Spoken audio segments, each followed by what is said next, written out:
He wanted to be a spy, but he had a passion for mobile phones. So one ad of Motorola set the direction of his life, and he decided to join Mobilink. He became chief commercial officer at Mobilink, and then gave up that to start his own venture, and the venture was Mobile Zone. Ladies and gentlemen, very few people in Pakistan know that at one time Mobile Zone had a turnover of over $1 billion. Yes, you heard right, $1 billion, $1 billion US dollars. So after that, Parvez Abbasi started a new venture, which is Team Up. Team Up is a consulting company. Team Up joined hands with Mobilink, and they started National Incubation Center Islamabad. NIC Islamabad is a center of excellence in entrepreneurship. So Parvez Abbasi, sir, over to you and your story. Thank you very much, Imran, and warm welcome to all of the guests today. Just for full disclosure, in case there are any tax people here, that was $1 billion, and that was the last decade. So please don't hold me against that today. So I think for what I would like to share, Imran, is that our younger generation, entrepreneurship is becoming a more, let's say, opportunity as a career choice. So I would obviously encourage people from academia to help young people to look at entrepreneurship just as they look at other career choices. So no longer do you have to be a doctor or an engineer or a lawyer. You can actually be an entrepreneur. And the benefit of being an entrepreneur is that you can then hire the doctors and the accountants and the lawyers, and they can work for you as well. So this is really an important element that I feel entrepreneurship should be encouraged in our society, in our culture, beyond the universities, even in the home. It's not something which is really looked upon in a positive light. People feel that those who cannot get a job, they have to become entrepreneurs. But that's not necessarily true, and I'm sure some of the entrepreneurs sitting here will share their story. Entrepreneurship is a choice. It's a career choice.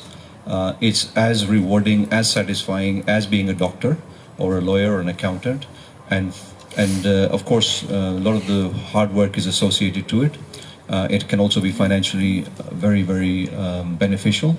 But also one thing I wanted to make was that, yes, a doctor can make a difference in the lives of 1 or 2 or 5 or 10 people. But as an entrepreneur, you can make a difference to the whole world. So my mandate, my mantra is everybody should look at entrepreneurship and see how they can actually, if they can't be an entrepreneur themselves, how they can contribute to other people becoming entrepreneurs. Thank you very much, Parvez bhai. What are the traits of a successful entrepreneur? You yourself being an entrepreneur and you run NIC Islamabad, you're working with a lot of startups. So what do you say are the traits of a successful entrepreneur? What it takes to be a successful entrepreneur? I think in one word, Imran, it's very simple. It's just mindset. So if you have a certain mindset, you will become a successful entrepreneur. And with that similar mindset, you will be unsuccessful in everything else that you do. So if that mindset puts you in a corporate, you will probably get fired, like some people I know. You can also have, with that mindset, you go into academia, you will be thrown out. You will not be successful. So this is it's like, you know, the X-Men, where they have this mutant gene inside them. So entrepreneurs, true entrepreneurs, they have this mutant gene inside them. They are not normal people.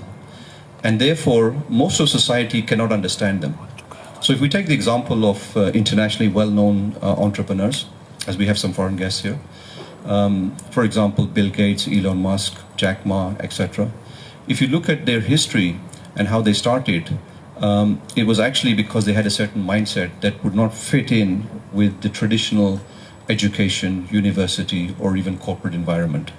So in my mind, what I found, and by the way, this is not just my mind, if you look at Saraswati, she's an American Indian-born research PhD who has developed the effectuation theory, which is well recognized and accepted globally.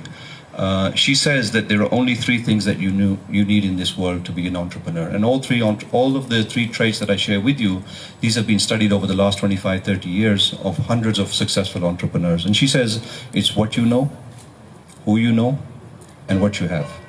So it's what you know, who you know, what you have. So if you look at any entrepreneur story, this is how it started. They started with their own idea, with their family, with their friends, taking those ideas to the next level.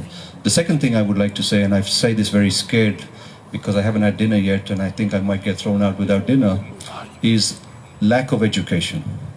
Now this is going to sound very, very strange to a lot of people, but I can back this up with historical facts.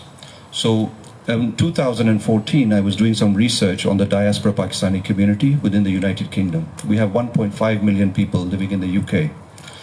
I wanted to do some research on this particular community, and I went to the High Commission, the Pakistani High Commission, asking for data and research. So I said that, since Pakistanis have been in the UK since the 1950s, there's been now obviously more than 50 years, there is absolutely no research that has been done on them by the Pakistanis. However, there are other British organizations that have done research on Pakistani community, and they found that a British Pakistani, I would say, is 6 times more likely to be an entrepreneur than the average British person. Just want to say that again, 6 times more likely to be an entrepreneur than the average British person. So I was really happy. Being a Pakistani, I said, yes, this is it. But later, as I read the 25-page document, my heart sank.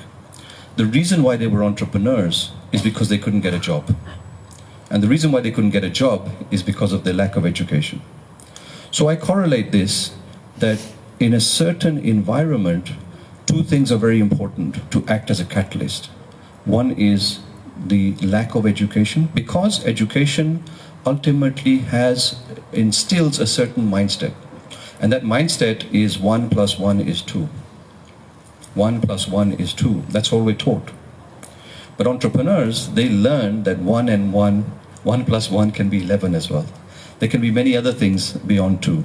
And the second thing is that all of these famous entrepreneurs, Imran, they didn't have any money. So that's another area which I like to think I've had the opportunity to specialize in, predominantly because I came from a poor background, was to start businesses with no money. A lot of people have this mindset that you need to have a lot of money to do your business.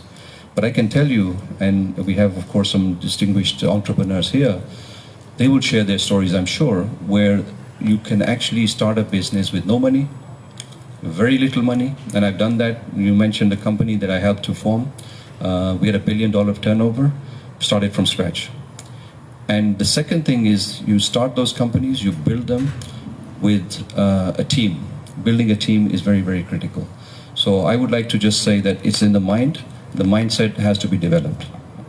So if I can ensure that you don't get a dinner today, what business schools can improve, because this is a gathering of business schools, what business schools can improve that they produce more entrepreneurs and less of employees? So I have 2 answers to this question.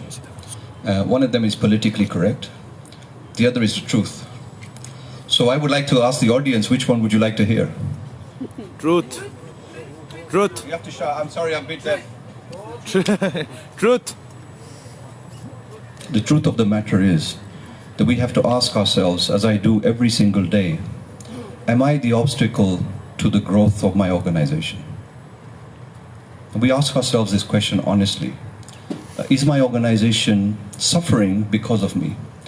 Often I find that people come and talk about the great things that they've done, their organization. But the fact of the matter is, what do people think of their organization? What do people have to say?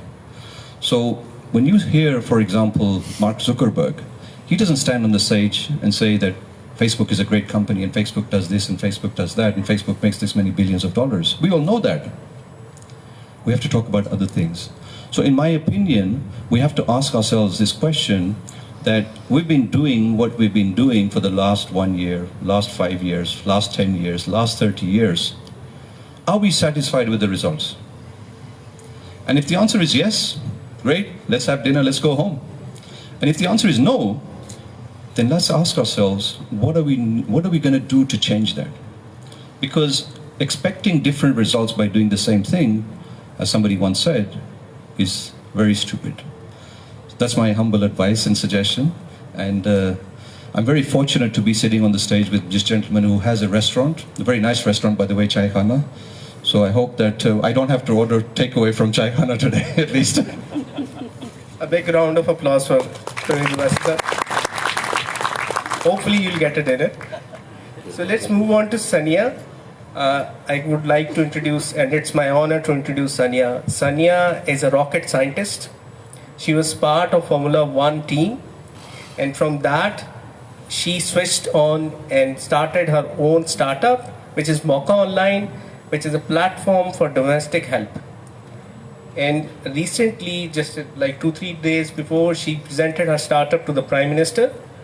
And Sania is a role model for many business students, especially for female students. So thank you very much, Sania, for your time. Thank you very much. I just like to say that I come from a purely engineering background. So, you know, when you say there's a route to becoming an... Hello? Yeah. I just like to say that I've come from a purely engineering background. So when you think, you know, what is the route to becoming an entrepreneur, there isn't one. It is actually, as Parvez Sab said, it is a mindset. What I can say that my work experience has taught me is that when you work in Formula One and you work in motorsport, it is a really fast-paced, challenging, high-risk environment, very similar to when you're running your own startup. Every second counts. When there's a race going on and something happens, you have a split second and you need to make a decision. If you make the right decision, you're the hero. Everyone will applaud you. But more often than not, you actually end up making the wrong decision. And that is when something that's very common with entrepreneurship is the capacity to absorb failure, to learn from your mistake, and to make sure you don't repeat that mistake 2 weeks later at the next race. Again, we had in Formula One, you have races every 2 weeks. So in 2 weeks, you need to learn from the last race, put in place new processes, see what the competition was doing, and beat them. And do it over and over again for the year, then the next year, and so on. And for me, I think the 3 years that I spent working in Formula One, those are the lessons that really, really stayed with me and that I've brought into running Mocha. So, Sania, what's your... Sania, what's your take about who can be a successful entrepreneur, one? And second, what's your message for females who are aspiring to be an entrepreneur? What it takes a female in Pakistan to be an entrepreneur? I think I'll answer the first question. For me, when there's so many people that I've met in the last couple of years, and they talk about how they have an idea, or you know, so and so has a startup, but you know, these people also thought of this idea. And my question to them is, okay, if you had this idea, what did you do about it? Did you do any research, or did you just kind of have this idea that you talked about with friends? And then they're all quiet and they're like, yeah, we talked about it and then we didn't do anything and that's it. So now I was like, you know what? You might have had the idea. Everyone has an idea. But a true entrepreneur is somebody who will take that idea and try and take it forward. For us at Mocha Online, we actually wanted to design technology to help illiterate people access the benefits of the internet. That sounds great. What we originally had in mind was that we would be able to use smartphones to provide information to people who are illiterate but still had access to smartphones. Sounds completely amazing when I'm sitting on a stage and talking to people. But when we actually went out and spoke to people in the markets, in the Kachi Abadis, and said, you know what if I made this technology? Would you use it? And the answer, we interviewed 100 people, and the answer that came back was, this would be really nice, but you know what we really want and what we really need is some way to use the internet in order to earn more money. Information is a luxury. Right now, we need to earn more money. Give us more money, give us a way to do that. We will be able to sort out all the other issues that we have in life. And for me, that was the biggest learning lesson, because it also made me realize how patronizing I was, sitting in my office thinking, you know what, this is the problem that needs to be solved. And then when you actually go out into the market, you see that's not the problem.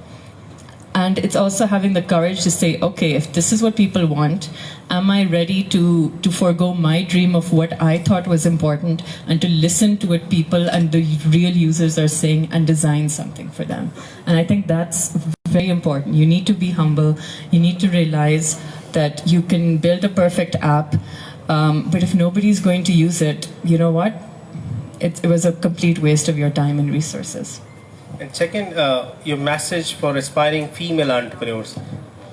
I think my message is for any entrepreneur, whether you're female or male, to just go out there and start doing something. Even as a student, you now have access to amazing talks on the internet. You can sign up for Startup School, which is run by Y Combinator, and it's all online. You have access to amazing hackathons that are run at the NICs. You know, there's actually nothing stopping you except for probably the fear in your mind. And you have to just let go of that fear and take it. There are so many opportunities now, whether you're female students or whether you're older and you have an idea. You know, I mean, the NICs now have daycares, which is amazing. So you don't even have that issue. Okay, I have a child, I have an idea. How will this happen? They're there. Take advantage of them. Thank you very much. A big round of applause for Sanya. All the best for Mauka Online. Mauka Online just launched their service in Lahore.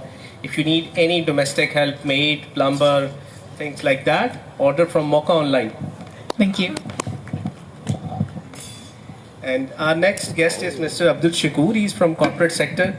He's an accounting and finance guy working with Boss group of companies, and he's CFO with Toshiba LED TV.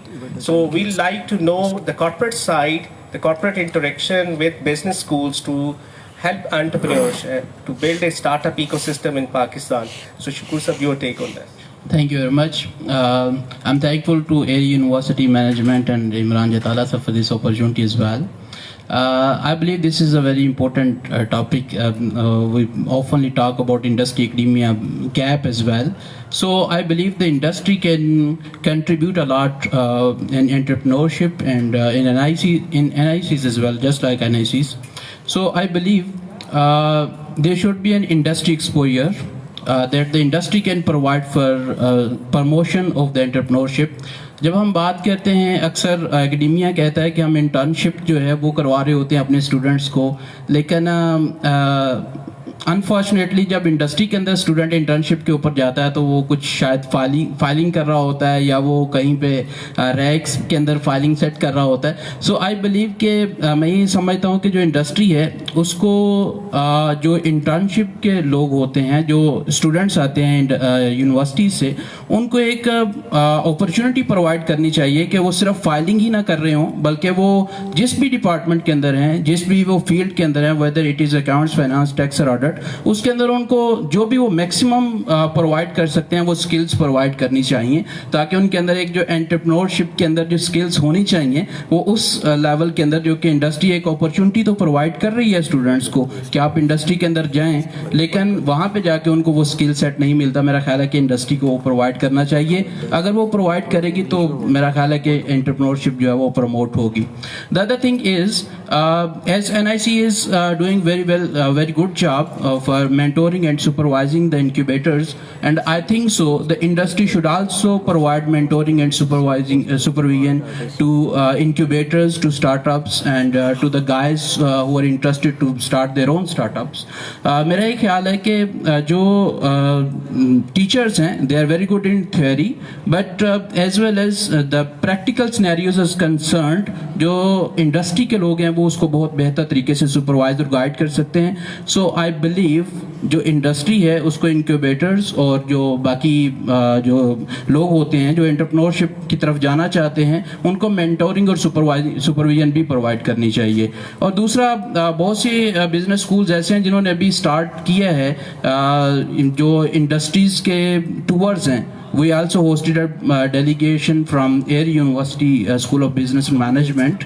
So मेरा ये ख्याल है कि इसकी frequency को भी increase करना चाहिए. जो स्टूडेंट्स हैं उनका जो इंडस्ट्री है उसके साथ जो लिंकेजेस हैं वो इंक्रीज होने चाहिए. वो रियल लाइफ में जाके देखें कि what is going on in industry, ताकि उनको पता चल सके कि हमारे अंदर वो कौन सी ऐसी स्किल्स हैं जो कि होनी चाहिए और कौन सी ऐसी चेंजेस हैं जो कि इंडस्ट्री के अंदर आ रही हैं. और हम पढ़ तो रहे हैं लेकिन जो इंडस्ट्री के अंदर हो रहा है वो भी उनको पता चलना चाहिए. आई बिलीव कि इंडस्ट्री इस तरह से उनको प्रमोट कर सकती है और हेल्प कर सकती है स्टार्टअप्स को और इंक्यूबेटर्स को. Thank you very much. Do you think कि अगर एकेडेमिया और इंडस्ट्री अपने जो प्रोजेक्ट्स हैं वो फाइनल ईयर प्रोजेक्ट्स के तौर पे दे दे बिजनेस स्टूडेंट्स को, उनके रिसर्च प्रोजेक्ट्स जो हैं वो इंडस्ट्री फोकस्ड हो जाए, instead of doing a research just for the sake of research और a final year project just for the sake of final year project. If that project is done for a particular industry and is sponsored, ideally maybe sponsored by the industry, wouldn't that produce better results? I think so. This is beneficial for both students and industry as well. For example, कि अगर कोई particular research है किसी industry के अंदर ऊपर होती है, suppose कि कोई एक product है, उस product की वो innovation के ऊपर कोई research होती है, तो मेरा ये ख्याल है कि industry को एक young bloods जो कि theoretically बहुत strong हैं, वो उस research को आगे लेके चलेंगे और एक मेरा ख्याल है कि बेहतर result जो है वो उनको industry को मिल सकते हैं, ताकि जो research ये students कर रहे होंगे जो कि थ्योरेटिकली भी पढ़ के आ रहे हैं वो उनको बेहतर सोल्यूशन प्रोवाइड कर सकते होंगे किसी भी प्रॉब्लम का. तो I think yes. Thank you very much Abdul Shakoor sahab. A big round of applause for Shakoor sahab. How many of you have ever visited Chai Khana? So we have the co-founder of Chai Khana, Mr. Salman Wase with us. I hope he can offer us food if we don't get food over here tonight. Because we are asking him difficult questions which may lead to our expulsion from this function.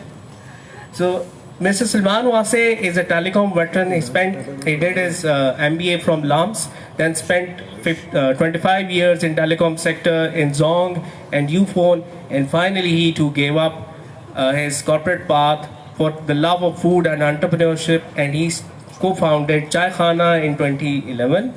Chai Khana now is present in more than 6 cities and across 11 branches. Chai Khana is Pakistan's upcoming McDonald's. That's how I put it. It's a scalable startup, and I'd say, I quote this in my classes, this Chai Khana is a restaurant, but it's a scalable startup as well. So Salman sir, can you please share how you came up with an idea for Chai Khana and how easy or difficult it is to scale a restaurant or a food business in Pakistan? Ji, Assalamu alaikum. Thank you so much for inviting me here. We are all under the assumption that entrepreneurship is only for young people. I became an entrepreneur when I was 40 plus. So although we are sitting in a university campus and we all promote youngsters to go into entrepreneurship, but that doesn't mean that people who are mid-career or even at the end of their career can't do something on their own. So Colonel Sanders at the age of 55 started KFC post-retirement from the army. So it doesn't really matter what age you are. As Parvez said, it's a mindset of entrepreneurship, and it can kick in any time that you have enough guts to show for it. As far as my story or Chai Khana coming up story is concerned, it's a story of some kind of accidental entrepreneurship also. When you don't have a job, you find something to do something on your own also. Parvez hinted on it in his little talk. But having said that, me and my wife had always talked about a cafe which is not for youngsters, and which is for people who are more serious, where people can go and read books or a newspaper and have their own meetings and stuff like that. And so the idea was to build a cafe and a breakfast place which can support those kind of segments in the market.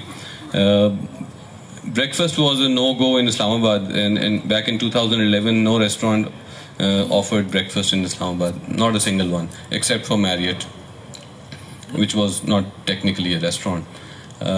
So we took a leap of faith, and I think what an entrepreneur as a definition of an entrepreneur, you have to be an optimist, and you have to see the positives in things, because somebody who looks at the negatives mostly, or is a risk-averse person, will not become a very, in my opinion, will not be a very successful entrepreneurs. Entrepreneurs do fail, so I'm not saying that you take a risk and you will always succeed.